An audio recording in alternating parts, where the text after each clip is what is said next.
We have our two travelers to Chicago here on the screen, Skittles and Mr. Goblin. Mr. Goblin Man Roy. Yeah, Goblin, not at all Midwest, but you know what? We love having him here. Yeah, no, totally. He's good friends with a lot of people, especially in like this like the Tri-Point area. I know the UGS guys are good friends with Goblin, so he is here. He is invading. He's our invader of the day. He's got to fight against another. Skittles is very much an up-and-comer. Very much reminds me of the position Yeti was in like 2015, 2016. The position Ned was in 2016, where he's really making his mark here. Getting big wins out in Nebraska, and now he's going to have a tall order here as he tries to fight Goblin. Yeah, he's been opting for a lot of Chrom today, and it works out more than you'd think.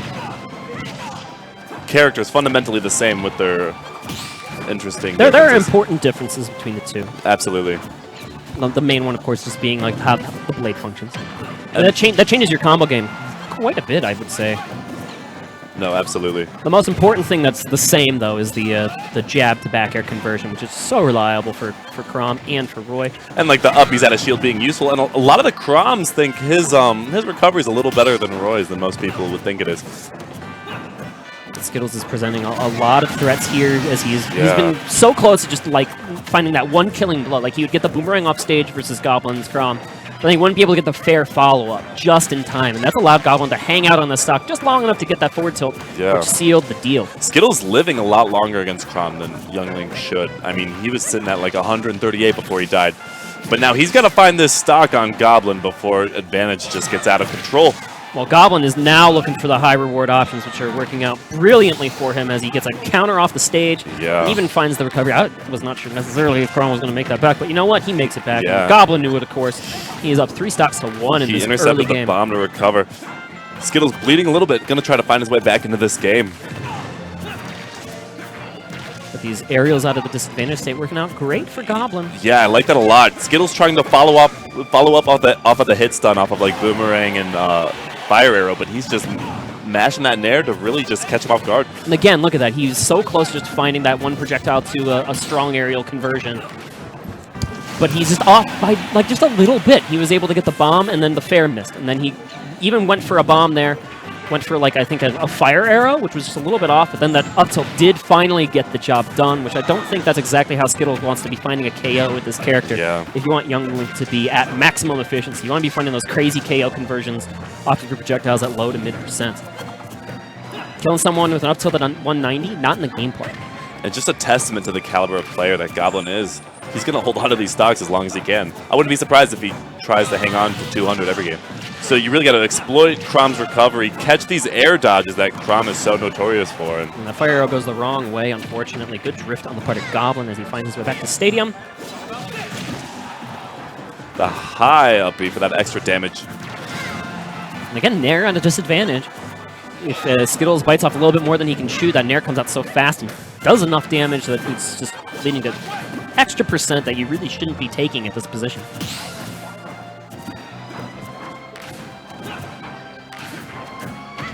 Skittles staying on the ground, not trying to jump too much. He gets swung at the most when he jumps. Yeah, just play more of a grounded game, but you know what? These Nairs will eat up the jump, and it was just too little too late, I think, for Skittles. He started to really get a little bit of momentum there. He got some big combos. He got like a 50% combo, starting with an up B to just like a couple up airs. Yeah.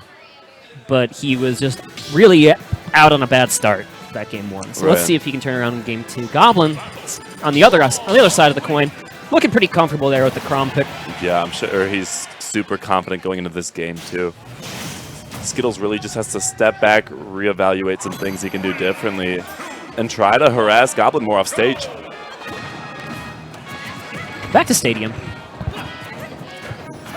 Now, the Midwest actually ran, Chicago specifically, ran Pokemon Stadium 1 over Pokemon Stadium 2 for quite a long time. We did end up switching to Pokemon Stadium 2 just because that's not the national consensus. Right. This actually is going to be enough to... No! Oh, my goodness. Wow. Okay. Yeah, he was able to drift to the left enough for his vertical recovery range to really save him. I underestimate Chrom's Magnet hands, man. Dude, he can reach. I am never going to do that again. He said, about to do that one more time. Is this it? I don't know. This has been a scrappy opening in this game, but you know what? That rising nair, not really an expected option at all, and Goblin gets taken aback by it. Although he did expect that rising up B, and that means the counters come to play. Now, to many, it would have looked like Young Link was dead anyway, but this boy can drift and magnet like no other. And look how deep he's going. He's actually going to die that time. Is this it? I don't know. Does he got the magnet hands? Even the best magnet hands in the game are not going to make that recovery. But you know what? I appreciate Goblin going out there. Like, sometimes you just got to put the fear of God in man, right? You got to just... I am absolutely crazy. I will go for the SDs. You can't do it on last stock anymore with Chrom, but it's still a viable strategy. Yeah, no. That's the most violent way of conditioning. And for the rest of this set, they know you're a madman. You're the crackhead that'll do this thing. We did see some hero at Thwacked here this weekend, but we didn't see any kamikaze conditioning. Which that is absolutely that kind of conditioning. It's like, yes, I will press this button. Yes, you have to be afraid of it at any moment in time. Yes, Gilly doing God's work today with Hero here at Thwacked. Quick down tilt to up B to reset the situation, and okay, Skittles out there. Popping up, honestly, sends him to the center of the stage and gives Goblin some more life. Did add the extra credit, though. Skittles is looking really good hanging onto these stocks. Being very safe. Oh my god.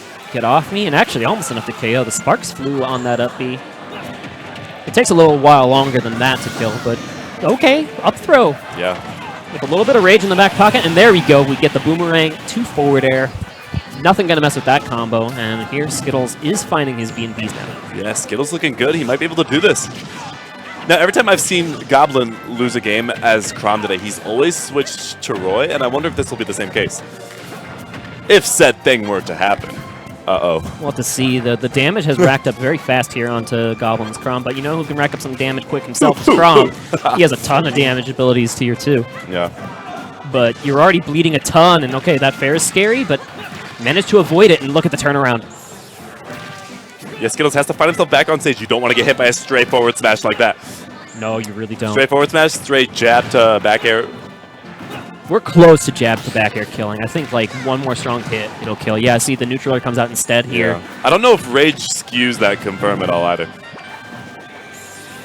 I'm pretty sure it's reliable at this position. But that bomb was disruptive, and that's exactly why Skittles went for the down air, is because he knew that there was no way for a jab punish to come out because of the bomb's position. So very smart here from Skittles, as he is now finds himself in a last stock, last hit situation versus Chrom. Yeah, opts for these projectiles a little more, forcing this approach by Goblin. Good spacing on the forward airs, or the neutral airs, I'm sorry, out of shield. Woo! Okay, barely dodging the up air, which would have been the stock. Who has him in shield, doesn't go for a grab or anything, plays it very safe. Is Nair going to do it? It does, and Skittles takes the game. The crowd gets so loud. I always forget that's a kill move.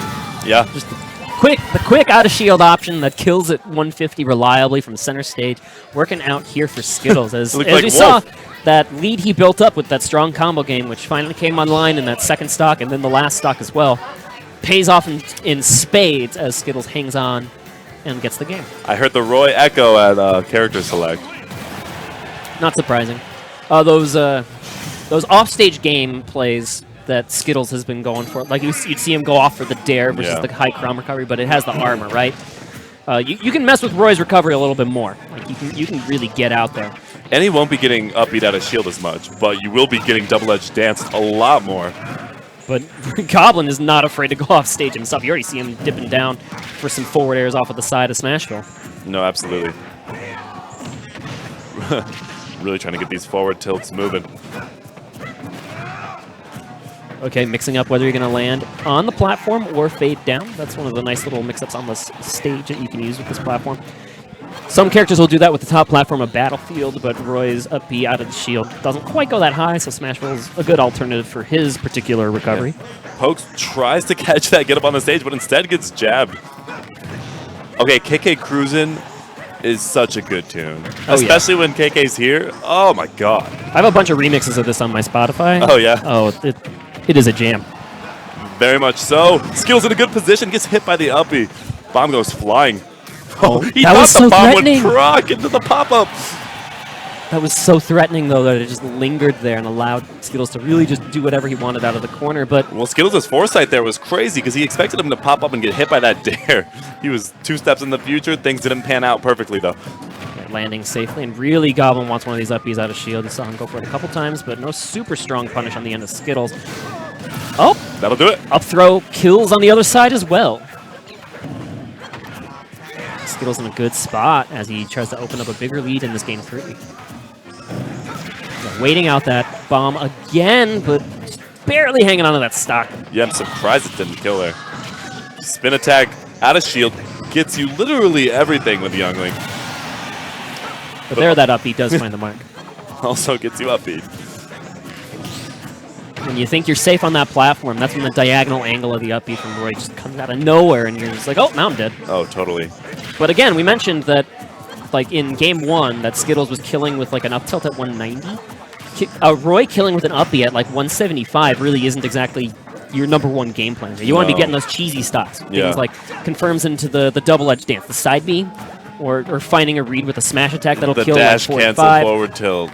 Yeah, there's a lot of cheesy stuff you want to do with this character, and that would be exactly what the Doctor ordered here for Goblin as he finds the tech chase into the double edge. And I love how he optimizes it, making the 3rd hit blue to keep small characters that can DI out like Youngling in, and then finishes them with the side B.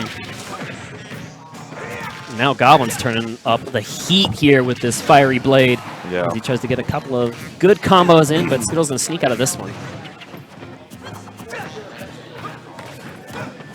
Playing a little more elusively, running back and forth. Trying to find these boomerang confirms. Boomerang and spin attack gets Youngling both Going confirmed. really low, but the double jump saved all the way. The second time, it won't matter. Nair doing God's work today. It's a good move, man. Especially against these linear recoveries. I'm telling you, he looks like a wolf with his Nair. It does everything. Younglings might be more versatile, at least for his kit, because, like, you know, Wolf has so many aerials that also do amazing things. Yeah.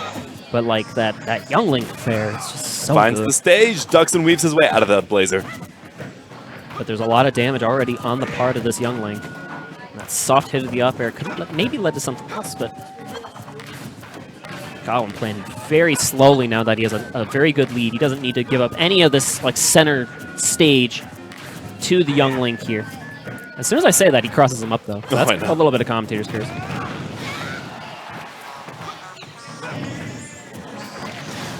And that lingering there again. Tries to just eat a jump recovery. Looking good. Trying to find his way back to the stage. Catches a second Nair. Now retreats in time for that bomb. Tries to catch the landing slash get up with Boomerang. Ooh, that's scary. The double Nair. But okay. Ooh, early up B. Not to get Nair. Wow. And fading through the platform to up air. That actually took me like 5 seconds for my brain to really process exactly what the killing move was. I blinked. I was like, Yeah, he is perfectly timed falling down through the platform. Up air where that the sweet spot of that up air just crossed over where Young Link was at the perfect timing. And Goblin will use that tricky little platform movement to move on with a 2-1 lead. Needs one more game to go in order to make it to Winners Finals where he'll face Yeti if he gets there. And I think we might be closing this out. Yeah, right back at Down in City. Smashing City. Ooh, Dark Young Link. He's given away his humanity to win this set. Skittles, we believe. The venue believes. They're really loud for you, man. Yeah, the Nebraska guys, they travel well and they travel loudly. Yeah. They're all good friends. And honestly, everyone just likes upsets. Some of them related too. So. That was so early, man. I am upset by that killing at less than 80%. Like he was at like 59. 79 after the hit, yeah. dude. Oh, man. It was like 56 or something to 79. But you can't be too dismayed here if you are playing in Skittles' position. You have one more game. You have one more game to give, but you are still in this one, so hang in there. Like, pat yourself on the back, tend to your wounds, and get right back at it. Ooh, the Nair gonna do it! Did you see that? Goofy, like, he got boosted up by, like, one of, like, the multi-hits or something of Roy's uppie. He just kind of, like, flew to center stage for no reason. That was so strange. But you know what? Goblin doesn't really seem too perturbed by it because he is starting to lay on the heat again, and you're seeing look for those big reads when he's in that position to do so. Yeah, Roy one of those characters whose base blade moves put you in so much shield stun, but having the hookshot grab really is like one of the only tools that actually gets you grabs against that kind of shield stun. Yeah, because it extends the range of it. Yeah. It can be quite useful here. But, oh, that lingering there, just not lingering quite long enough to catch an air dodge, which is just perfectly timed from Goblin. If he did that any earlier or any later, he was totally toast. Yeah, he knows it. I mean, he's like, never worked last time. With a lot of fire arrows. Trying to keep that Goblin pinned in the corner, but then just kind of giving it up a little bit again. We're seeing this like turnaround to stage control between the two players here, and that's actually going to cost Skittles this time as he tries to tether to the ledge, instead gets intercepted for the stock. Yeah, not in a bad position whatsoever. Finds his way to the stage with downer, gets Blazered though. Blazered, such a potent move out of shield. And you get Tech Red in the corner again, and that's going to be Goblin cleaning up with that double-edged dance, as he is so well known to do, taking a 3-1